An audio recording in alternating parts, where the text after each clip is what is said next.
안녕하세요. 커피앤톡입니다. 오늘도 와주셔서 감사드리고요. 바로 사연 읽어보겠습니다. 가끔 그런 생각 안 드시나요? TV 뉴스에 등장하는 나쁜 사람들은 어떻게 하늘 무서운 줄 모르고 저런 일을 저지를 수 있었을까 하는 생각이요.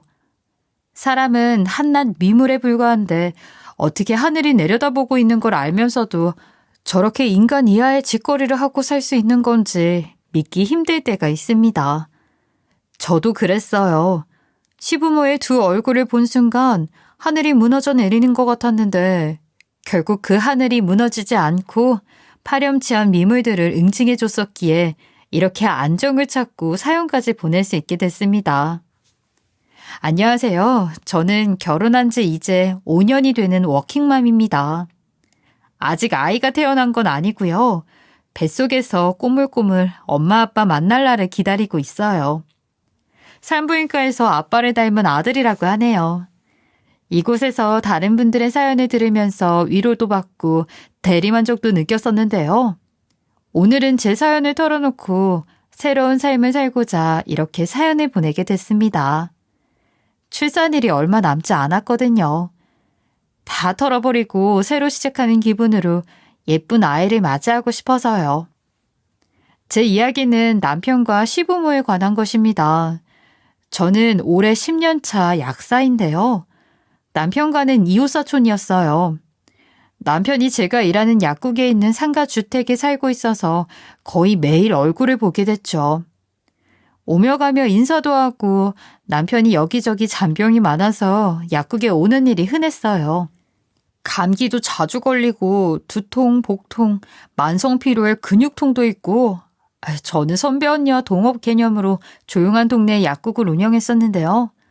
언니랑 같이 있거나 제가 혼자 있는 타임에만 남편이 약국에 오다 보니 눈치 빠른 언니의 놀림거리가 되었죠.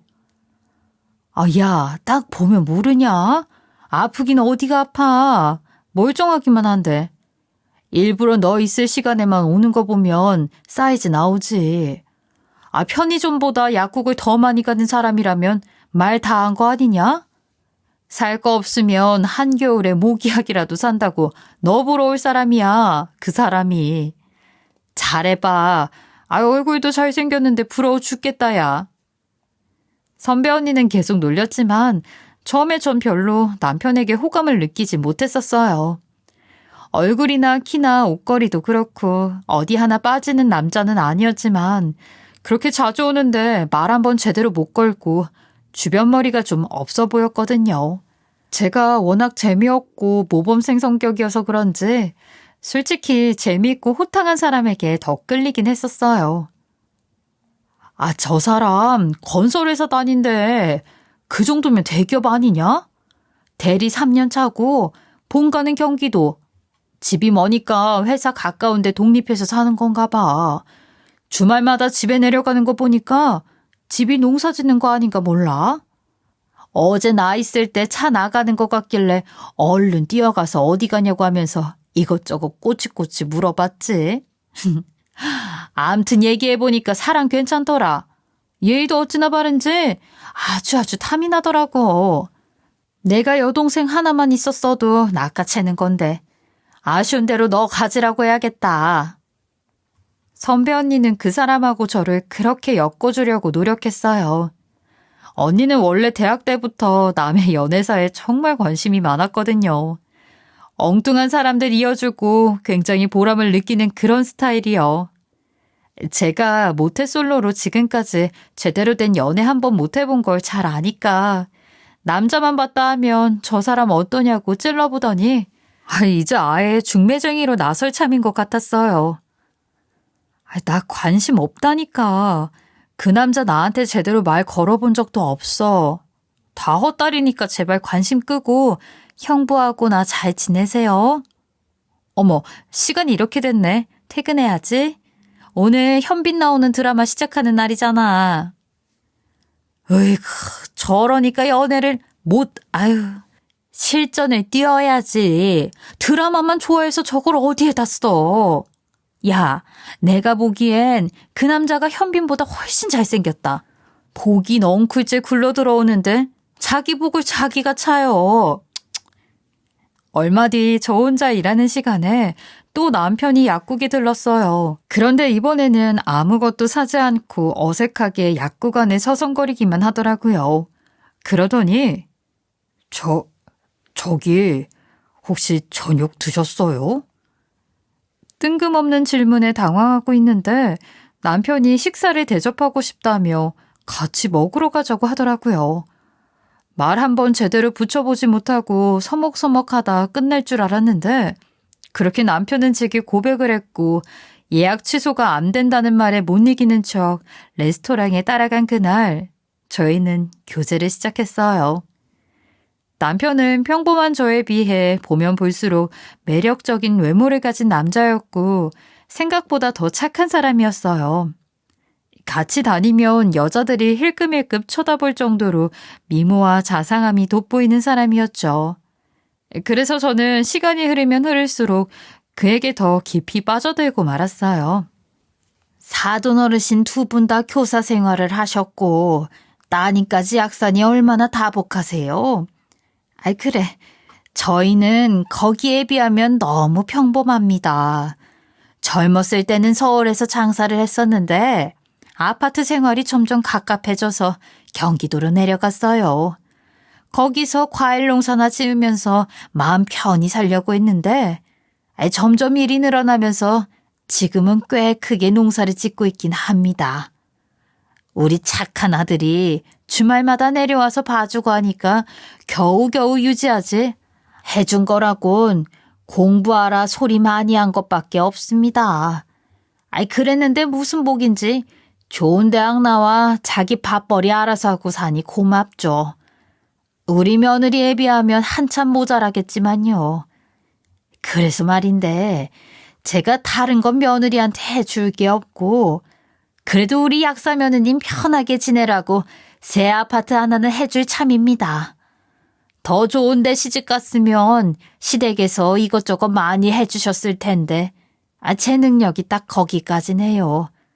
부끄럽지만 사돈 어르신 두 분이 잘 좀 봐주셨으면 좋겠습니다. 연애를 한 지 얼마 되지도 않았는데 저희는 벌써 결혼 얘기가 나오고 상견례까지 순조롭게 진행하게 되었어요. 시부모님은 아들에 비해 분에 넘치는 며느리를 드린다며 시종일관 겸손한 자세를 보이셨고 처음에는 회사원이라고 크게 좋아하지 않으시던 저희 부모님도 시부모님을 보자 마음이 확 달라지신 것 같더라고요. 아버님이 약국 근처에 새 아파트까지 사주시고 정말 모든 게 탈 없이 순조롭게 결혼을 하게 되었어요. 월급이 너무 적어서 미안. 자기에 비하면 너무 귀엽지? 생활비에 보태 쓰고 나중에 우리 아이 생기면 해달라는 거 다 해줄게. 잘 모아둬. 남편은 결혼하자마자 매달 받는 월급을 저에게 몽땅 가져다 주었어요. 대기업 대리인데 생각보다 월급이 적어서 놀랐지만 마음이 너무 예뻐서 그 돈은 절대 못 쓰겠더라고요. 어차피 제가 2배는 더 벌었기 때문에 생활비 걱정 없이 남편 돈은 소중하게 저축을 해두었어요. 결혼하기 전에 벌어놓은 돈이랑 상가주택 나올 때 받은 보증금이 어디로 갔는지 궁금했지만 묻진 않았어요. 남편도 결혼 전에 제가 얼마나 모아놨는지 돈 이야기는 한 번도 묻지 않았으니까요. 원래 결혼하면 그런 건가 보다. 결혼 전에 각자의 돈은 비상시에 큰 돈 필요할 때 쓰면 되는 건가 보다 하고 넘어갔죠. 예, 그런 거 하지 마. 너 그런 거 하라고 내가 시집 오라고 한 줄 아니? 우리 며느님은 앉아서 과일 먹으면서 편하게 쉬세요. 예, 네가 와서 설거지해. 너 그러다가 시집 가서 남편 밥이나 해줄 수 있겠니? 빨리 와. 시어머니는 저에게 정말 잘해주셨어요. 시누이에게 집안일을 시키고 저는 앉아서 쉬게 하셔서 몸둘 바를 모를 정도였죠. 시누이는 남편과 12살이나 나이 차이가 났는데 늦둥이의 막내딸인데도 어머니는 저를 아끼고 예뻐해 주셨죠. 이러다가 시누이가 저를 미워하는 게 아닌가 걱정했지만 언니 하면서 오히려 살갑게 굴더라고요. 남편만 봐도 알 수 있듯이 원래 남매가 착해서 그런 것 같았어요. 옛다. 우리 며느리 시댁 와서 수고했는데 내가 용돈 쏜다. 하하. 집에 갈 때 둘이 맛있는 거 사 먹어라. 우리 아들 좀 잘 부탁하고. 한 일도 없는데 집에 갈 때마다 시아버님은 용돈까지 두둑하게 챙겨주셨어요. 사랑받고 있다는 생각에 그저 감사의 따름이었죠. 그래서 저도 시부모님, 시누이에게 제 나름대로 최선을 다하려고 노력하면서 명절이나 제사, 각종 시댁 관련 행사를 놓치지 않고 챙겼어요. 약국에 괜찮은 약이 들어오면 꼭 보내드리면서 며느리 도리를 다했죠. 그런데 어느 날 퇴근할 때마다 약국에 들러 셔터를 내려주고 함께 집에 들어가던 남편이 약국 문 닫을 시간이 다 되도록 연락이 없는 거예요. 전화를 10통 넘게 해도 안 받아서 불안하기 시작했죠. 그때 모르는 번호로 누군가 전화를 했더라고요. 사모님, 대리님이 발작을 일으키시면서 쓰러지셔서 지금 병원에 모시고 왔어요. 혹시 대리님 공황장애인 거 알고 계셨나요? 뜻밖의 얘기에 저는 놀랄 수밖에 없었어요. 요즘 공황장애를 겪는 사람들이 많다는 건 약사니까 모를 리가 없었지만 평소 너무나 안정적으로 보였던 남편이 공황장애라니 믿어지지가 않았죠. 공황장애는 오랫동안 매일 약을 먹어야 하는데 약을 먹는 것을 한 번도 본 적이 없기도 했고요. 증상이 꽤 오래된 것 같습니다. 발작이 나타나는 지경에 이른 거니까요. 좀 더 적극적으로 치료를 받으셨으면 이렇게까지는 안 되셨을 텐데 안타깝네요. 우울증 증상까지 보이는 단계이니까 병원 열심히 다니시고 약 드시면서 나아지길 기대하는 수밖에 없을 것 같습니다. 의사는 남편의 증상이 갑작스럽게 나타난 게 아니라고 말했고 저는 가장 가까이에서 남편의 그런 고통을 몰랐던 것에 자책감이 들었어요. 심지어 약사인데 아무 도움이 되지 못했다는 게 마음이 아팠죠. 남편은 그저 제가 자신의 아픔을 알게 되었다는 사실이 미안했는지 말없이 누워만 있더라고요. 그 모습이 정말 안쓰러웠어요. 그때 마침 시어머니에게 전화가 왔어요. 남편이 전화를 안 받는데 무슨 일이 있냐고 하시더라고요. 어머니께 자초지종을 말씀드리니 당장 병원에 오시겠다고 했고 저는 곧 퇴원이라 집으로 갈 거라고 괜찮다고 했어요. 하지만 한사코 오신다고 해서 어머니가 오실 때까지 퇴원도 못하고 기다리게 되었어요. 아이고, 이게 무슨 일이니? 어쩌다 이 지경이 됐을꼬. 당장 회사에 병가 내고 며칠 쉬자. 응? 집에 가. 너 출근도 해야 되고 계속 누워있는 애 삼시세끼 해주려면 피곤할 테니까 얘는 우리 집으로 데려갈게. 내가 잘 먹이고 잘 쉬게 해서 보낼 테니까 넌 걱정 마라. 오래 쉴 것도 아닌데 뭘 거기까지 가요. 집에서 하루 이틀 쉬면 괜찮을 거예요. 집으로 갈게요. 남편은 차갑고 조용하게 어머니에게 말했어요. 어머니는 섭섭하셨는지 표정이 싹 변하시더라고요. 아니에요, 어머니. 제가 며칠 정도는 휴가 낼 수 있고 안 되면 간병 있으면 돼요. 힘드신데 신경 쓰실 거 없어요. 집에서 소뚜껑이나 운전하는 내가 해줘야지. 열심히 돈 버는 우리 며느리 힘들게 하면 되겠니? 그리고 내가 너 때문에 그래. 우리 며느리 때문에 그러는 거지. 말을 해도 꼭 너는. 암튼 우리 며느리 신경 안 쓰게 해주려고 그러니까 넌 앞만 말고 있어. 아버지 차 갖고 지금 오신다니까 짐 챙겨라. 어서. 결국 시어머니를 말리지 못하고 남편은 깨갱하며 따라갔어요. 덕분에 며칠 쉬면서 남편을 간호하고 싶었는데 솔직히 좀 아쉽더라고요. 쓸쓸하게 집에 혼자 들어가는 것도 기분이 좀 그랬고요. 그래도 약국 문을 닫을 수 없는 제 사정을 잘 아시기에 편의를 봐주신 거라 생각하니 감사한 마음이 컸어요. 시부모님의 간호 덕분인지 남편은 며칠 만에 몸을 추스르고 회사에 나갈 수 있었어요. 저는 좀 더 남편 케어에 신경 쓰기 위해 되도록 일찍 퇴근해서 집에서 따뜻한 밥을 해주려고 했었죠. 고마워. 결혼하면 괜찮을 줄 알았는데 발작은 처음이야. 회사 일도 그렇고 나도 모르게 스트레스를 많이 받고 있었나 봐. 그래도 자기가 옆에 있으니까 너무 좋다. 우리 집이 제일 좋아. 우리 집이라는 남편의 말에 저까지 안정감을 느낄 수 있었어요. 그동안 얼마나 스트레스를 많이 받았으면 이런 상태가 됐을까 안쓰러워서 저는 가만히 남편이 기대 쉴 수 있게 해주었어요. 그런데 어머니 생각은 달랐어요. 그날 이후 주말마다 남편을 시댁으로 불러 직접 밥을 해주시며 돌보고 싶어 하셨어요. 아무리 이쁜 각시가 좋아도 엄마 밥이 보약인 거야. 너도 주말에는 좀 쉬어야지 걔만 돌보고 있을 순 없잖니 피곤한데. 넌 집에서 푹 쉬고 걔만 오라고 해.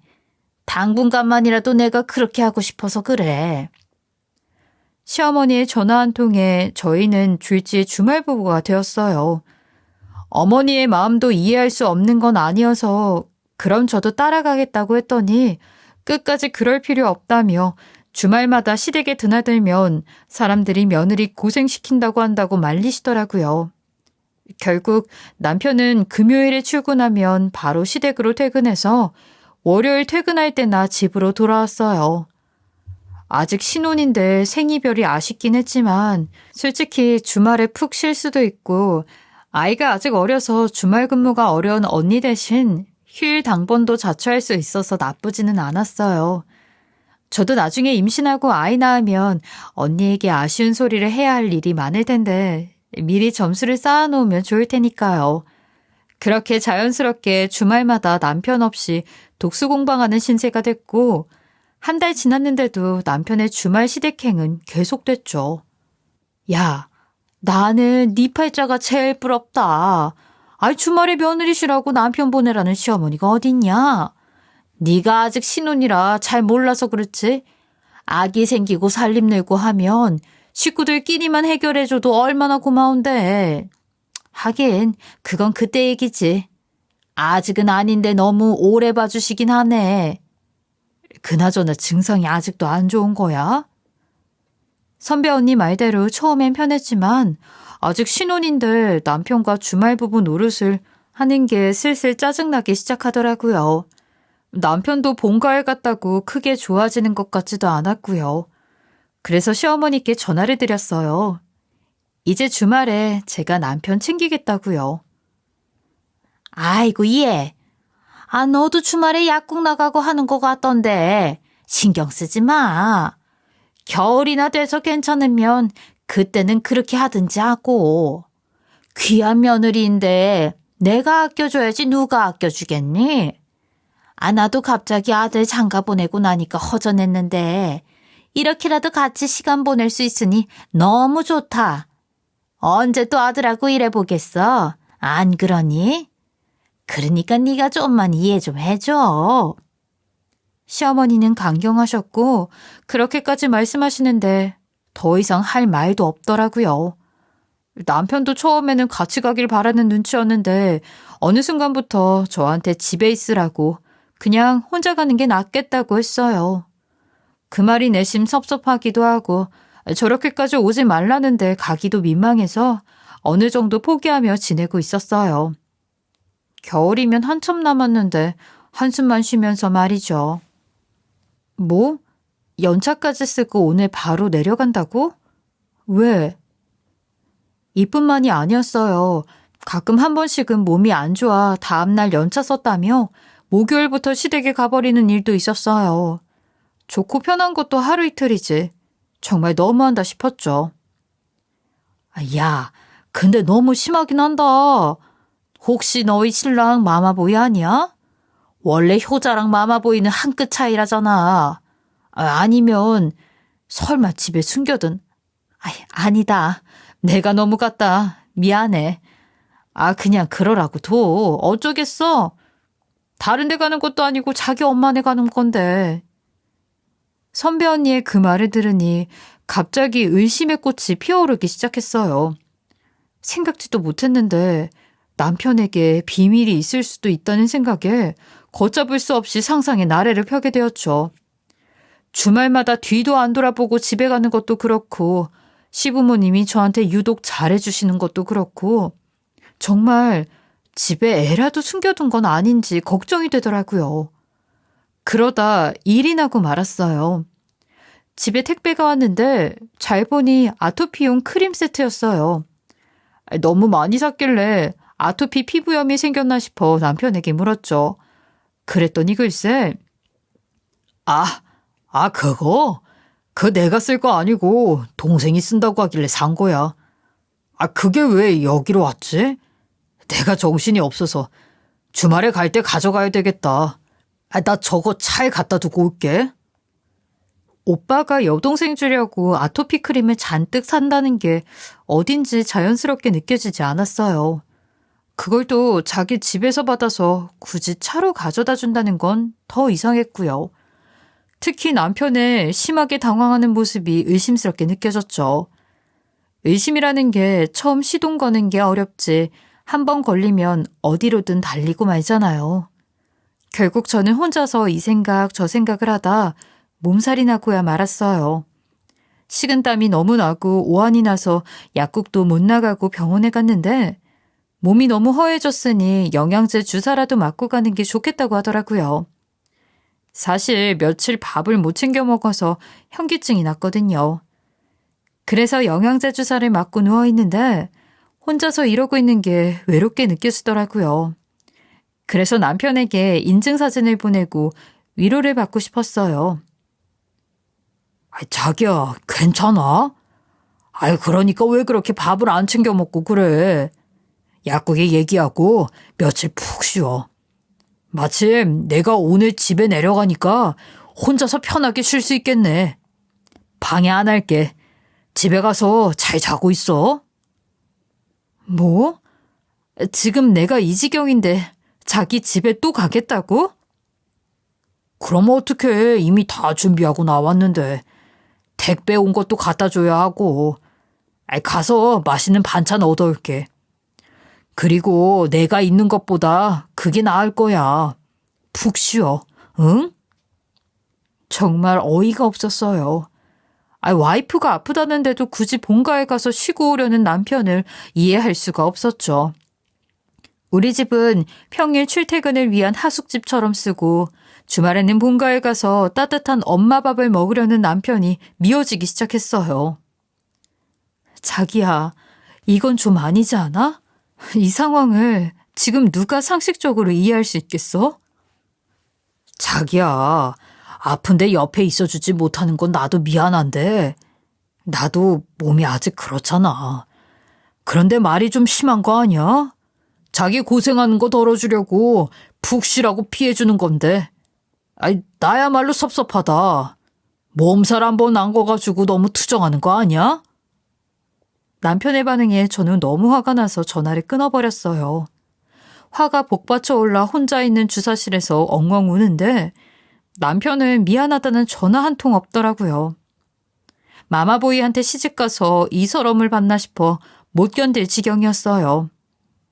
그 상태로 주말을 보낸 뒤 월요일 저녁에 퇴근한 남편과 마주할 수 있었습니다. 저는 초췌한 모습으로 하루 종일 남편을 기다리고 있었어요. 싸늘한 분위기를 느낀 남편은 제 눈치만 보면서 주위를 서성거렸죠. 여기 와서 앉아봐. 저도 더 이상 이 문제를 그냥 넘길 수는 없어서 남편과 대화를 시도했어요. 남편은 순한 양처럼 조용히 와서 제 앞에 앉더군요. 그래, 주말엔 잘 쉬고 왔어? 괜찮냐고 전화 한 통 없더라. 나 좀 더 쉬어야 한대. 그런데도 이번 주말에 집에 갈 거야? 그래야지 어쩌겠어. 뭐라고?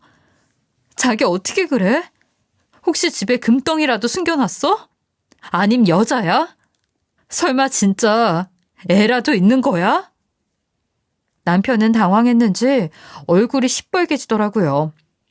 그런 거 아니라고 왜 그런 생각을 하냐며 방방 뛰는데 평소에 차분하던 그 사람이 그러니 더욱 의심이 갔어요. 다짜고짜 저를 이상한 사람으로 모는 등 평소 하지 않는 행동을 하는 게 수상쩍었죠. 결국 저희는 서로 말도 안 하고 일주일을 보냈어요. 그리고 저는 주말에 몰래 시댁에 갈 마음을 먹었죠. 기습 방문을 해서 모두를 당황시킬 요량이었어요. 정말 숨겨놓은 여자랑 애가 있을지도 모르니까요. 혹시 아니라면 약국에서 잔뜩 챙겨간 건강식품을 드리려고 왔다고 하면 그만이었어요. 가서 제 눈으로 남편이 대체 어떤 비밀을 숨기고 있는지 확인을 해야 제 마음이 풀릴 것 같았어요. 일부러 눈에 띄지 않게 어스름한 저녁에 시댁마을에 도착했어요. 그리고 집 옆 담벼락에 차를 조용히 대놓고 마당으로 들어섰죠. 그런데 안에서 믿기 힘든 장면이 펼쳐지는 걸 보게 되었어요. 저는 너무 놀라서 그 자리에서 온몸이 굳어버리고 말았죠. 시댁은 담장 너머로 안이 훤히 들여다보이는 2층 주택이었는데 특히 거실에 통창이 시공되어 있어 밤에는 마치 스크린을 보듯 뚜렷하게 안을 볼 수 있었어요. 바로 그곳에 남편의 모습이 보였죠. 거실에서 남편은 커다란 상자에 배와 사과를 정리해서 담고 있었고 상자가 거실 한편에 천장까지 쌓인 걸 보니 주말 내내 그 일을 한 것 같았어요.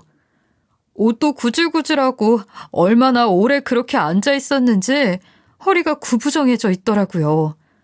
넋이 나간 표정으로 과일을 상자에 담는데 문제는 그때부터였어요. 허리가 아픈지 남편이 허리를 살짝 펴는데 갑자기 어디선가 그의 머리를 향해 배가 날아왔어요.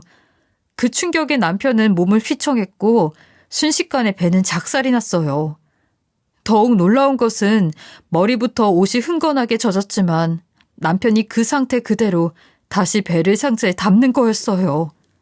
한두 번 일어난 일이 아닌 것 같았죠. 이 믿을 수 없는 광경에 저는 입을 다물지 못했어요. 그때 거실 한쪽에 있는 소파에 앉아 배를 까먹으며 TV를 보고 있는 시댁 식구들을 발견했어요. 재미있는 장면이 나오는지 낄낄대면서 셋 다 소파에 널브러져 있었죠. 잠시 후 시아버지가 남편에게 뭐라고 하더니 남편이 뒤를 돌아 시아버지를 보며 고개를 숙이더라고요. 멀리서 봐도 잘못했다, 죄송하다라고 하는 것 같았어요. 그리고 시어머니가 먹던 과일을 치우러 부엌으로 가면서 갑자기 쟁반으로 남편 머리를 치는 거였어요. 그랬더니 남편이 방금 싼 상자에서 배를 다시 다 꺼내서 새로 담더라고요. 대체 이게 무슨 상황인지 눈으로 보고도 믿기지가 않았고 불길한 예감에 숨이 턱 막혀왔어요. 너무 놀라서 잠깐 넋을 잃었다가 다시 보는데 시누이가 제 쪽으로 고개를 돌리더라고요. 순간 당황해서 잽싸게 몸을 숨기고 몰래 대문을 빠져나왔어요. 마치 범죄 현장을 목격한 것처럼 도저히 마음이 진정되지 않아 안으로 들어갈 수가 없었어요. 서둘러 시댁에서 멀리 발길을 돌렸어요. 차 시동을 걸면 소리 때문에 들킬까 봐 뛰어서 갔죠.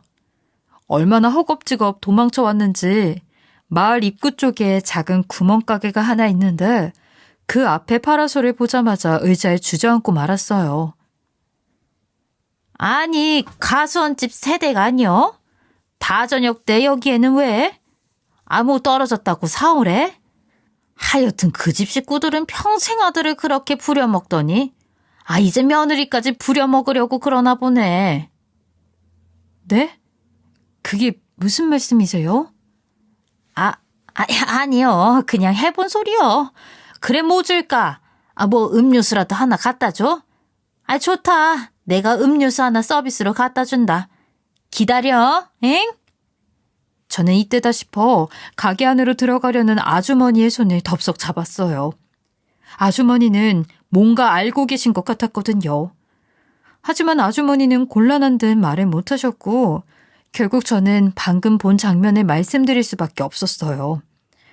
제가 본 장면이 대체 무슨 경우인지, 이런 일이 대체 언제부터 계속되어 온 건지 너무나 궁금했으니까요. 아휴, 나도 참 거시기한데. 새색 씨한테 이런 거 말해도 되는지 몰라. 약사 며느리 얻었다고 그렇게 잘난 척을 하고 다녀서 이제 사람처럼 살렸나 싶었는데 아직도 그러나 보네. 사실은 그 집 아들, 말이 아들이지 완전 노예요, 노예. 초등학교 다닐 때부터 학교 갔다 오면 가방 집어던지고 사과 따고 배 따고 겨울이면 고사리 같은 손이 퉁퉁 붓도록 하우스 가서 딸기 따고 아주 눈물나게 고생만 했어. 그래도 대학 가고 대기업인가 뭔가 들어가서 좀 나아지나 싶었는데 족쇄가 어디 그렇게 쉽게 풀리나? 주말마다 불러내서 일주일치 일을 시켜 먹더라고. 사람 하나 쓰면 될 것을. 그래도 아들인데 개처럼 이리저리 끌고 다니면서. 하긴 동네 사람들이 다 안 좋게 보니까 일 도와줄 사람 구하기도 쉽지 않지. 암튼 씨 없는 집에서 아들을 입양한 게 아니라 어디서 공짜 노예를 입양한 거라니까. 네? 입양이요? 너무나 충격적인 이야기에 저는 정신을 차리기 힘들었어요. 그 중에서도 특히 입양이라는 단어가 제 가슴에 쓰리게 관통하고 지나가더라고요. 네, 그렇습니다. 남편은 시댁의 친아들이 아니었어요. 생판 모르는 고아를 입양한 것이었죠. 사연인 즉슨 시어머니는 시어머니의 시어머니, 즉 시할머니에게 시집살이를 호되게 하셨는데 그 이유는 자식을 낳지 못했기 때문이었어요. 결국 집안이 조용할 날이 없자 시아버지는 이혼을 결심했고 변변한 친정도 없던 시어머니는 먹고 살 길이 막막해 시할머니에게 빌면서 쫓아내지만 말아달라고 했대요. 시할머니는 쫓겨나기 싫으면 양자라도 데리고 오라고 했고 정식 절차를 밟아 남편을 양자로 들이게 된 것이었어요. 그런데 남편이 10살이나 되다 보니 살던 아파트에선 남들에게 들통날 게 뻔해 온 가족이 시골로 이사를 왔다고 해요. 안타깝게도 시할머니의 시집살이는 남편이 입양된 후에도 계속됐고 하루가 멀다 하고 시끄러운 소리가 담장을 넘어서 동네에 시댁 사연을 모르는 사람이 없게 됐죠. 시어머니는 남편의 못살게 굴면서 그 스트레스를 풀었고 몇 년 후 시할머니가 돌아가시고 늦둥이로 시누이가 태어나면서부터는 아예 개처럼 취급하기 시작했다고 해요. 어렸을 때부터 천의 고아를 데려다 먹여주고 입혀준 대가를 치르려면 평생 시키는 일을 해야 한다고 남편을 세뇌시켜서 평생을 부려먹었던 거죠. 저는 충격으로 졸도하기 직전이었어요. 뒤통수를 타격당한 듯 고개를 가누기조차 힘이 들었죠. 생각해보니 결혼식에 마을 주민들은 아무도 참석하지 않으셨어요. 이상하게 시부모는 손주 보고 싶다는 말을 하지 않았고요. 남편이 와이프가 아프다는데도 주말마다 본가에 내려와야 했던 이유는 지금이 사과, 배, 수확철이라 너무 바빴기 때문이었던 거였죠. 아주머니, 저 소주 좀 주세요. 도무지 제정신으로는 걸어서 집에 가기도 힘들 것 같아 저는 소주를 병째로 벌컥벌컥 들이켜고 시댁으로 돌진했어요. 내 남편을 구할 사람은 나밖에 없다는 생각에 용기를 내야 했죠. 남편이 불쌍해 눈물 범벅이 되어 시댁으로 쳐들어갔어요. 거실 문을 활짝 열자 모두 얼굴이 파래질 정도로 놀라더군요. 자기야, 여기서 뭐해? 나와. 빨리 안 나와? 남편은 저를 보고 놀라서 뒤로 넘어지기까지 했어요. 아가, 이 밤에 무슨 일이니? 전화를 하고 오지. 너 혹시 술 마셨니? 지금 저한테 아가라고 하셨어요? 네, 저 이 집 며느리 맞는데요. 그런데 제 남편은 어디에 있나요? 우리 착하고 똑똑한 남편은 어디 가고 여기서 피죽도 못 얻어먹은 것 같은 노예 한 분이 여기 계시네요.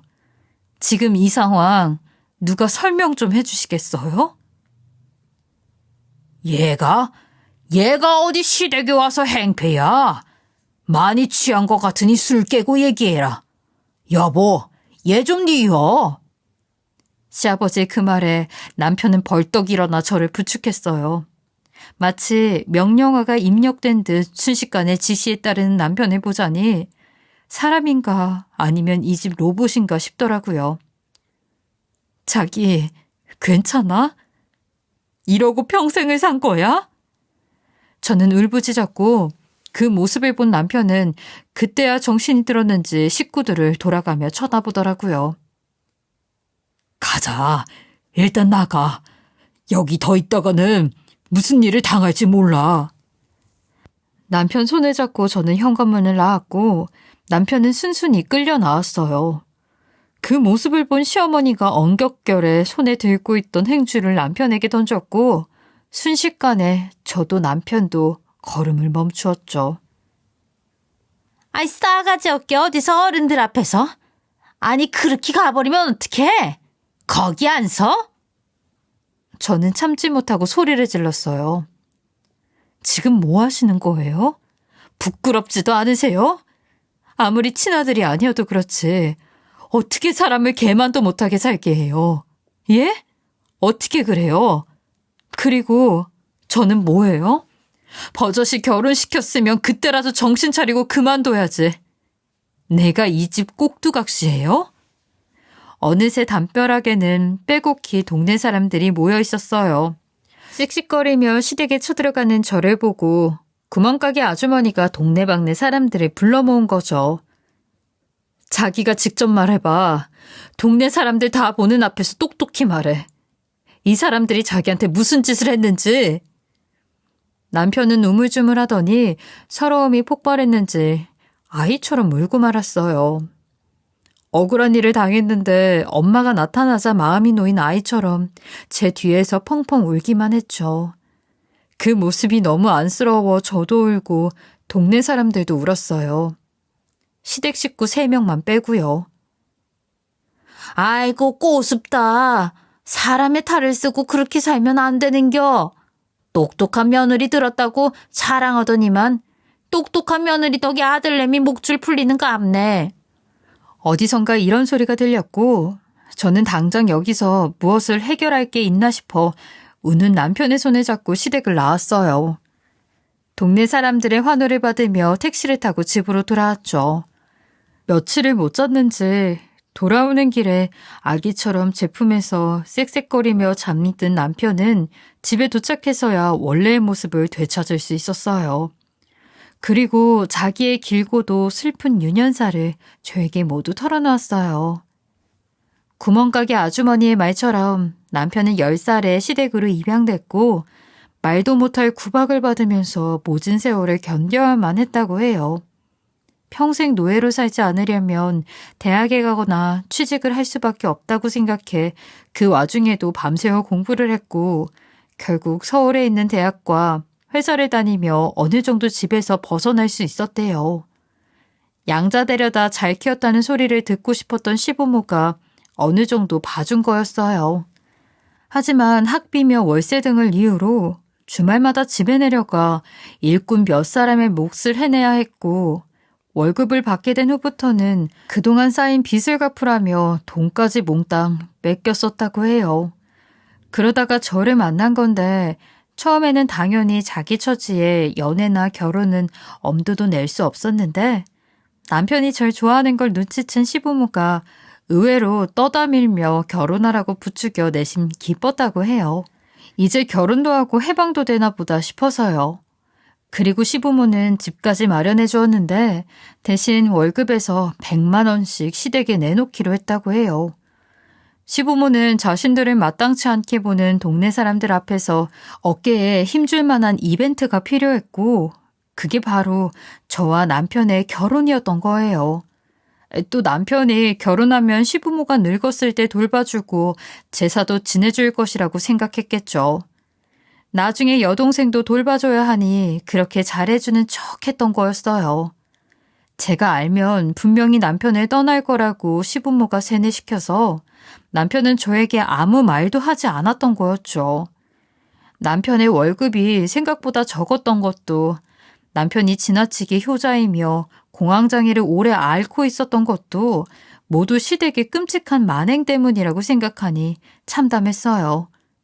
참, 아토피 크림은 신우이가 남편의 쇼핑몰 계정으로 들어가 남편 카드로 마구 결제를 하다가 실수로 저희 집에 택배를 보낸 것이었어요. 남편의 인생이 너무 서글프고 안타까워 저희 둘은 밤새워 껴안고 울었어요. 그러나 울고만 지낼 수는 없었어요. 당황스러운 상황이 생기기 전에 여기서 벗어날 수 있는 대책이 필요했죠. 그래서 선배 언니에게 SOS를 외쳤어요. 언니의 남편이 변호사였거든요. 어머머, 어떻게 그럴 수가. 알았어. 우리 남편하고 만나봐. 내가 특별히 깔끔하게 해결해 달라고 말해놓을게. 저희는 형부의 사무실로 찾아가 자초지종을 털어놨어요. 그랬더니 입양 취소 절차부터 밟자고 하더라고요. 입양 취소는 부모나 양자가 가정법원에 소송을 제기하면 합당한 사유가 있을 경우 양부모와 양자 관계를 취소할 수 있는 제도였어요. 좀 오래 걸리더라도 그 길이 최선이기에 형부를 믿고 저희는 소송을 진행하기로 했죠. 물론 소송 과정은 험난하게 짝이 없었어요. 시댁에서 자기들은 끝까지 잘못이 없다며 저희 집은 물론 남편 회사, 약국, 저희 친정집까지 찾아와 소란을 피웠으니까요. 다행히 저희 사정을 잘 아는 이웃들, 회사 사람들, 선배 언니, 친정 부모님이 도와주셔서 시부모님은 번번이 욕만 먹으면서 돌아가야 했어요. 우여곡절 끝에 몇 달 만에 소송은 끝이 났고 증거가 차고 넘쳤던 남편은 드디어 양자의 자격을 벗어 던질 수 있었어요. 형부의 노력으로 남편 이름으로 된 집과 차도 보존할 수 있게 됐죠. 위자료 청구 소송을 따로 진행할까도 생각했지만 저희에게 소중한 생명이 찾아오면서 힘들고 지난한 싸움은 더 이상 하지 않기로 했어요.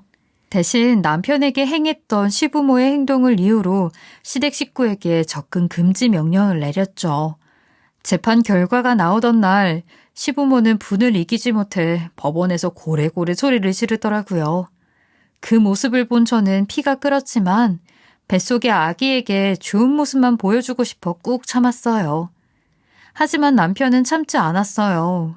그동안 마음을 추스르며 안정을 되찾아가던 남편이 갑자기 시댁 식구들에게 다가가더니 시누이를 향해 손을 올리더라고요.